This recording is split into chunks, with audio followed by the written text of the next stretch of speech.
Good morning to all of you. आज हम अध्ययन करेंगे आधुनिक इतिहास के अंतर्गत क्रिप्स प्रस्ताव। क्रिप्स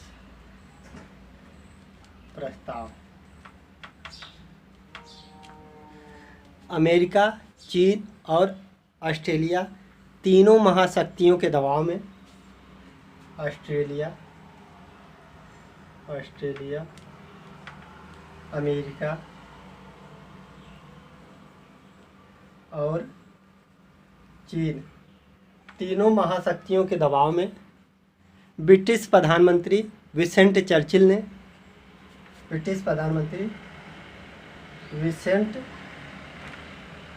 ने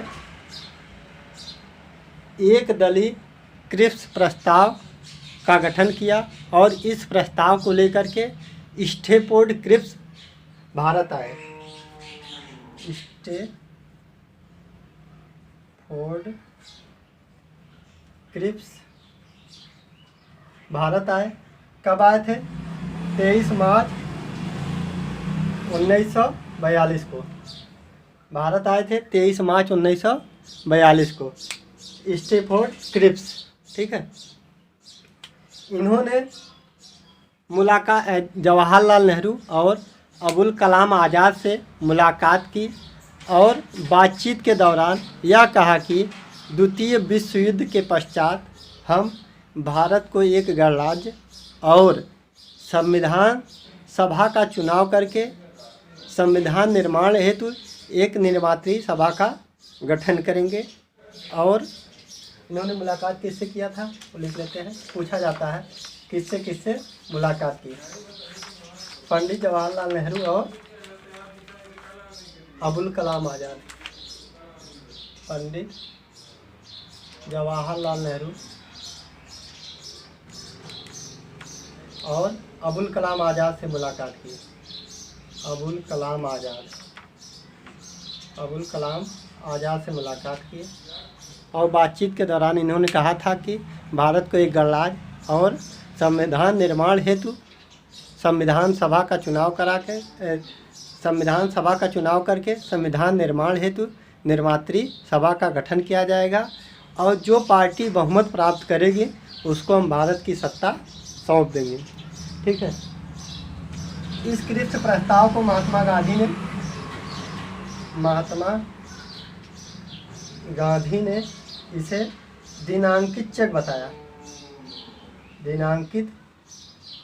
बताया, जबकि पंडित जवाहरलाल नेहरू ने इसे दिवालिया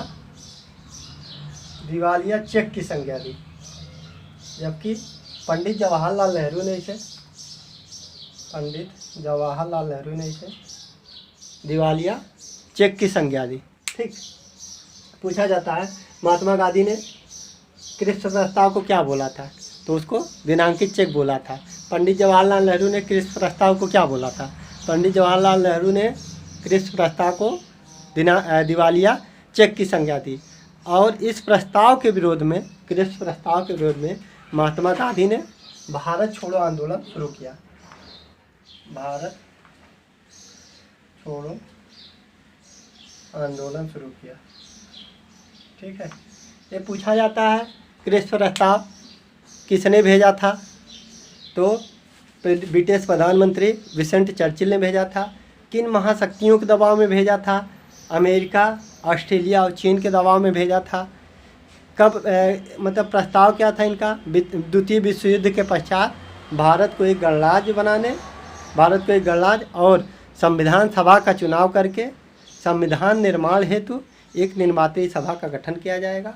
और इसका कार्य था कि जो पार्टी बहुमत प्राप्त करेगी उसको भारत की सत्ता सौंप दी जाएगी, जिससे सब लोग असंतुष्ट हो गए, ठीक है। पूछा जाता है कि किस प्रस्ताव के बाद कौन सा आंदोलन शुरू हुआ? भारत छोड़ो आंदोलन। तो क्रिप्स प्रस्ताव के विरोध के बाद ही भारत छोड़ो आंदोलन शुरू हुआ। Okay, thank you.